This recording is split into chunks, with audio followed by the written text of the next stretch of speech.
మన పూర్వీకులు మనకి ఆస్తిపాస్తులు, ఐశ్వర్యాలను మాత్రమే కాక అనేక విలువలను, అమూల్యమైన ఆత్మవిద్యను ఉపనిషత్తుల రూపంలో వారసత్వంగా అందించారు.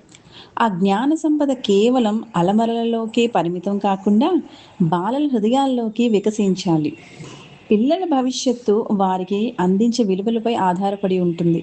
ఈ పవిత్ర సంకల్పంతో బాలల పలుకుల్లో ఉపనిషత్తులు అనే ఈ చిన్ని ప్రయత్నాన్ని మీ ముందుకు తీసుకొస్తున్నాము. పాల్గొనే చిరంజీవులు ఉయ్యూరు అర్జున్, బోయినేపల్లి శిఖర్, నల్లూరి రితీష. వీరంతా కూడా మా సత్సంగ్ సభ్యుల మనుమలు మనవరాళ్ళేనండి. ఓం శ్రీ గురుభ్యో నమః.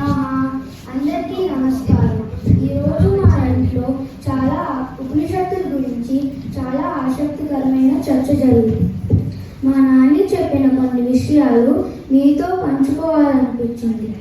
అన్నం గురించి ఉపనిషత్తుల్లో ఎంత గొప్పగా చెప్పారో తెలుసా? ముఖ్యంగా తైత్తరీయ ఉపనిషత్తుల్లో చెప్పిన ఈ విషయాలు నాని చెప్పింది. మనం ఎప్పుడైనా అన్నం పడేస్తే అమ్మ నాన్నలు ఏమంటారు? అన్నం పరబ్రహ్మ స్వరూపం, అన్నాన్ని వృధా చేయకూడదు అని అంటారు కదా. ఈ విషయాలు ఉపనిషత్తుల్లోనే చెప్పబడ్డాయి. అన్నం నన్నింజ, అన్నాన్ని ఎప్పుడూ తక్కువ చేయకూడదు, నిందించకూడదు. అన్నం నా పరిచక్షిత, అన్నాన్ని వృధా చేయకూడదు. అన్నం బహుపూర్వీత, వీలైనంత ఎక్కువ అన్నాన్ని సంపాదించి నలుగురితో పంచుకోవాలి. నపంచన వసతౌ ప్రత్యాచక్షిత, ఇంటికి ఎవరైనా అతిథి వస్తే ఆహారం సిద్ధంగా ఉంది, రండి భోంచేయండి అనాలి. మనకున్నదేదో ప్రేమతో పెట్టాలి. ఆకలితో ఉన్న వారికి ఆదరంగా భోజనం పెట్టడం మనకి దేవుడు ఇచ్చిన అవకాశంగా భావించాలి. బాగుంది అర్జున్. మా నాన్నమ్మ ఇంకో గొప్ప విషయం చెప్పింది. ఉపనిషత్స్ అంటే కేవలం పూజలు దేవుళ్ళ గురించే కాదు, ఆత్మజ్ఞానం, మోక్షం గురించి. ఒక మనుషుల ఎలా జీవించాలో ఉపనిషత్ నేర్పిస్తుంది.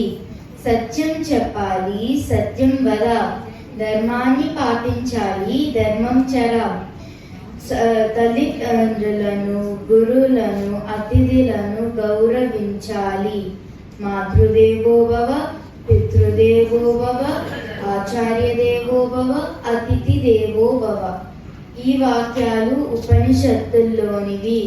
ఈ వాక్యాలు మనకు 4 బలమైన స్తంభాలను చూపించినాయి. ఏ పని చేసినా శ్రద్ధతో చేయాలి.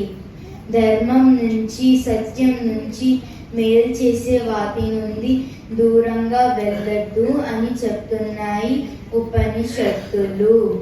ఇవి కొన్ని వేల సంవత్సరాల ముందు చెప్పిన అవి ఈ రోజుకి కూడా ఎంతో ఉపయోగపడుతున్నాయి. ఇద్దరు చాలా మంచి విషయాలు చెప్పారు. మా తాతయ్య కూడా ఉపనిషత్తుల గురించి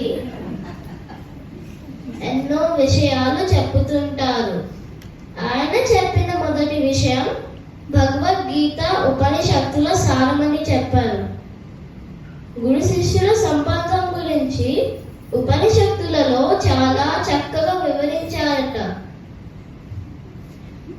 ఉపనిషత్తులలో గురువుకు చాలా ఉన్నతమైన స్థానం ఇచ్చారట.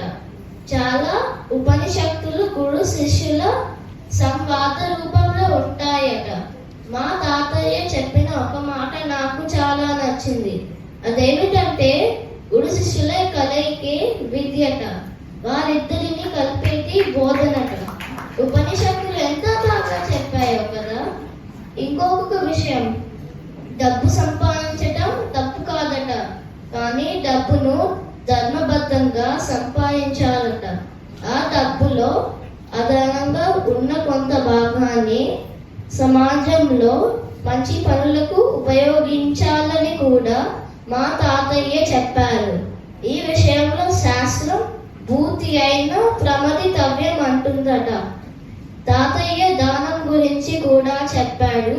మన శక్తి కొలది దానం చేయాలట. అది కూడా వినయంగా, సంతోషంగా, ప్రేమతో ఇవ్వాలట. మనం ఇతరులకు ఎంత ఇస్తే, ఏమి ఇస్తే అని మనకు తిరిగి వస్తుందట. వావ్! ఉపనిషత్స్ అంటే కేవలం అడవిలో కూర్చొని ధ్యానం చేసే వాళ్ళకే అనుకున్నా. ఇప్పుడు చూస్తుంటే ప్రతి ఇంట్లో ప్రతి ఒక్కరికి ఉపయోగపడే జీవన విధానం అనిపిస్తుంది. మాట్లాడడం ఎలా, తినడం ఎలా, నలుగురు మధ్యలో పంచుకోవడం ఎలా, పెద్దలను గౌరవించడం ఎలా, ఇలా జీవితానికి కావాల్సిన ప్రతి విషయానికి మార్గదర్శనం చేస్తున్నాయి ఉపనిషత్తులు. అందుకేనేమో మా నాని వాళ్ళు ఉపనిషత్తుల గురించి తెలుసుకోండి అని అంటారు. మనమందరం ఉపనిషత్స్ చదవడానికి కాదు, ఆచరించడానికి. తెలుసుకోవడానికి కాదు, జీవించడానికి. మనమందరం ఉపనిషత్తుల విలువలు తెలుసుకొని ఆచరిద్దాం.